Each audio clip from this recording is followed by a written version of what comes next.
नमस्कार। आज के इस वीडियो में हम बात करेंगे 1954 में प्रदर्शित हुई भारतीय फिल्म नौकरी के बारे में। तो दोस्तों, नौकरी मूवी की सबसे पहले हम इसके लेखन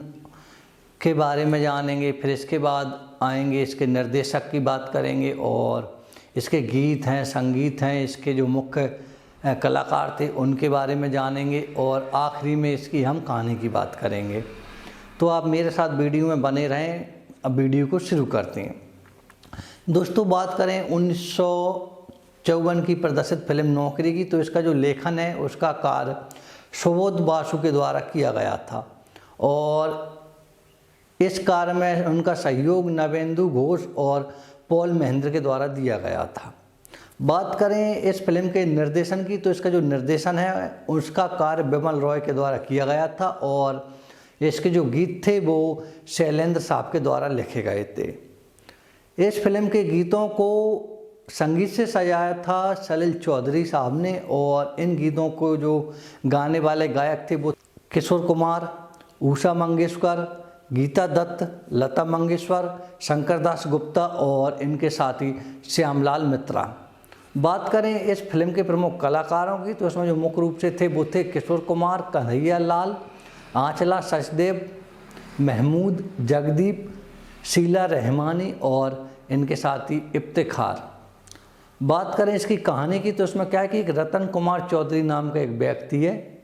उसकी एक बूढ़ी माँ है और उसकी एक बहन है जिसको टीबी की बीमारी है।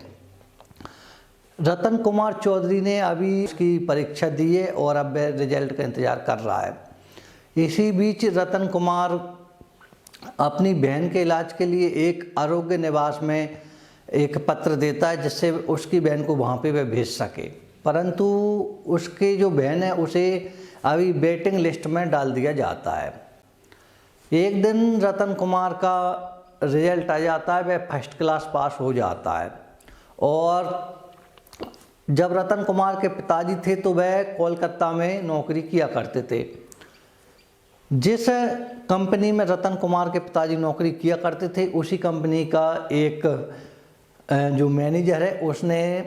रतन चौधरी से कह रखा था कि तुम जब पास हो जाओगे तुम्हारा रिजल्ट आ जाएगा, इसके बाद तुम इस कंपनी में आ जाना, तुम्हें नौकरी दे दी जाएगी। अब जब रतन कुमार का रिजल्ट आ जाता है और वह फर्स्ट डिवीज़न में बीए पास होता है तो वह कोलकाता चला जाता है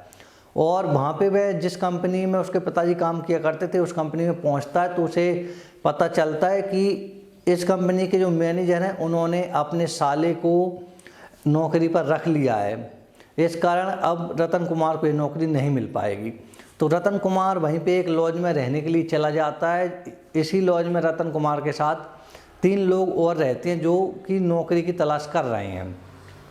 और उनके साथ ही रहते हुए रतन कुमार अब जगह जगह नौकरी के जो फार्म है उन्हें भरने लगता है और नौकरी का इंतजार कर रहा है। इसी लॉज के सामने एक सीमा नाम की लड़की रहती है, उसकी मुलाकात रतन कुमार से हो जाती है और दोनों धीरे धीरे प्रेम में पड़ जाते हैं। रतन कुमार सीमा से शादी करने के लिए जब सीमा के पिताजी के पास जाता है तो उसके पिताजी उनकी शादी करने से मना कर देते हैं क्योंकि वह चाहते हैं कि सीमा की शादी किसी नौकरी वाले अच्छे व्यक्ति से हो, जबकि रतन कुमार अभी कोई नौकरी नहीं कर रहा था, वह बेरोजगार था, तो वह शादी के लिए तैयार नहीं होते हैं। इसी बीच रतन कुमार को मुंबई से एक पत्र आता है जो कि मुंबई में उसने जो नौकरी के लिए अप्लाई किया था तो वहाँ से उसे सेलेक्ट कर लिया जाता है और वह इस खुशी को सीमा को बताने के लिए एक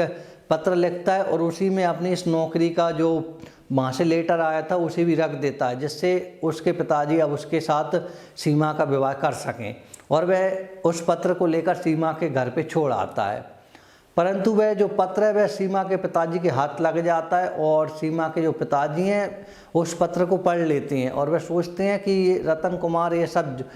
झूठ लिख रहा है जिससे वह सीमा के साथ विवाह कर सके और ऐसा सोच के वह उस पत्र को जला देते हैं।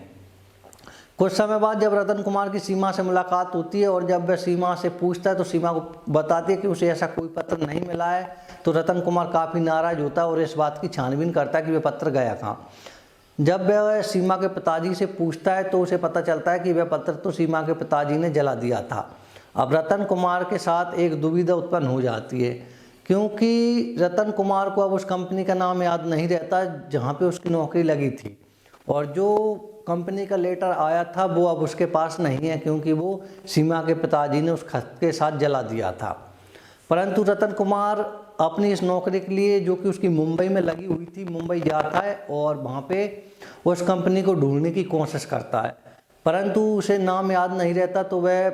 उस कंपनी को नहीं ढूंढ पाता और अपनी कोशिश को जारी रखता है। इसी बीच एक चोर आकर रतन कुमार का जो पर्स है वह चुरा लेता है, और जब रतन कुमार को पता चलता है कि इस चोर ने उसका पर्स चुरा लिया है तो वह उस चोर को पकड़ता है, परंतु चोर बहुत चालाक था, उसने जो पर्स था अपने किसी अन्य साथी को दे दिया था, और वहाँ पे लोगों की भीड़ इकट्ठा हो जाती है और पुलिस आ जाती है।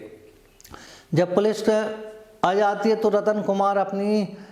बेगुनाही साबित नहीं कर पाता, क्योंकि चोर के पास अब कोई पत्र नहीं रहता, और वह जिस कंपनी में नौकरी की बात बताता है तो उसे कंपनी का नाम भी याद नहीं रहता।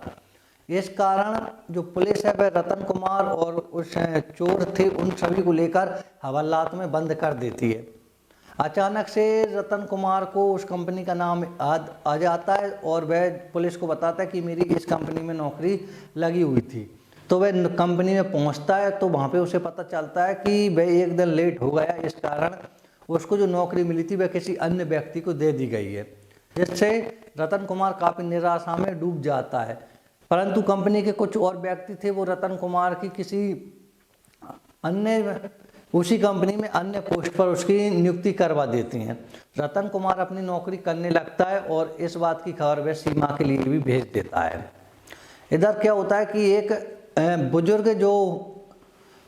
व्यक्ति था जो कंपनी में नौकरी किया करता था, उसको एक एक्स्ट्रा काम दे दिया जाता है कंपनी के द्वारा।